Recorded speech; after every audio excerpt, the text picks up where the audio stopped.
தேவி மகாத்மியம் 700 ஸ்லோகங்களை கொண்ட ஒரு நூல். இந்த 700 ஸ்லோகங்களில் தேவி மகாத்மியத்தில் என்ன இருக்குன்னா, அம்பாளோட அனைத்து விதமான மகிமைகள், மகாத்மியங்கள், ரிஷி சமாதி சுரதன் என்ற ராஜாவுக்கு எப்படி தேவி உபாசனை கற்றுக் கொடுத்தார், அந்த தேவியோட மகிமைகள் என்ன, எந்தெந்த விஷயங்கள்லாம் ரொம்ப ரொம்ப முக்கியமான தேவியோட சம்ஹாரங்கள், எப்படி தேவர்கள் தேவியை வேண்டினாங்க, இந்த மாதிரி எல்லா மகாத்மியமும் தேவி மகாத்மியம் என்ற தொகுப்புக்குள்ள இருக்கு. இந்த தேவி மகாத்மியத்தோட பல்ஸ்ருதி நான் ஏற்கனவே சொன்ன மாதிரி, தேவி தானே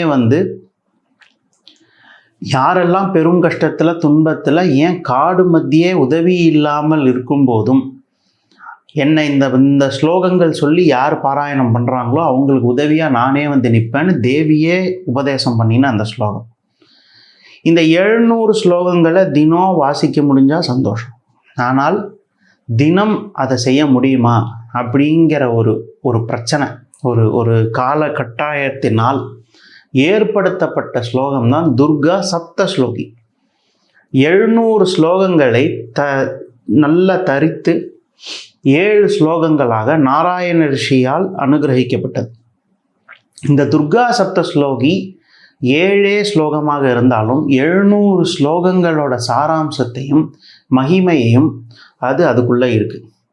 சரி, இப்போ இந்த துர்கா சப்த ஸ்லோகியை எப்படி பாராயணம் பண்ணலாம், எப்படி தினசரி வாழ்க்கையில் நம்ம எப்படி கொண்டு போகலாங்கிறத பற்றி பார்ப்போம். அதாவது இந்த துர்கா சப்த ஸ்லோகிக்கு உகந்த நாட்கள் எது அப்படின்னு பார்த்தோம்னாக்கா, செவ்வாய்க்கிழமையும் வெள்ளிக்கிழமையும்.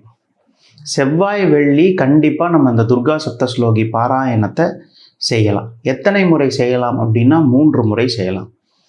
துர்கா, லக்ஷ்மி, சரஸ்வதி முப்பெரும் தேவியர்களோட ஸ்வரூபமாக 3 முறை பாராயணம் செய்யலாம் காலையில்.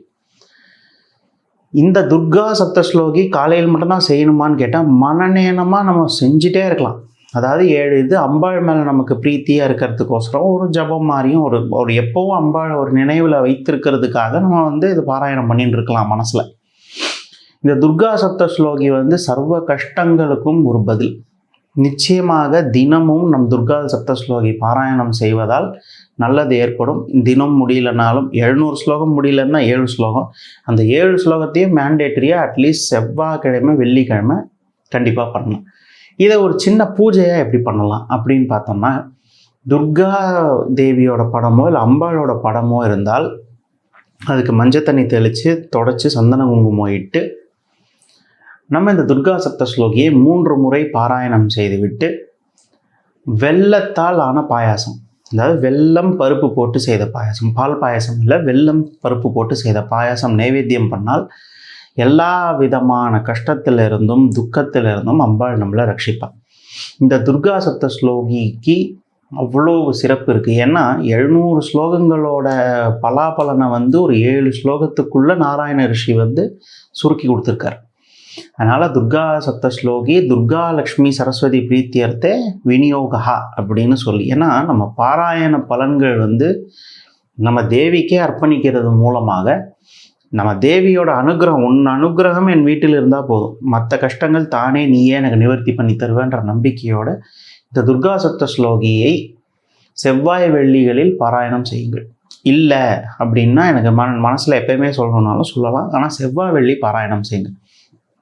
பருப்பு பாயாசம், அதாவது வெல்லம் பருப்பு சேர்த்த பாயாசம், பால் பாயாசம் இல்லை, வெல்லம் பருப்பு சேர்த்த வெல்லம் பாயாசம், அந்த பாயாசத்தை நைவேத்தியம் வைக்கிறது இன்னும் சிறப்பு.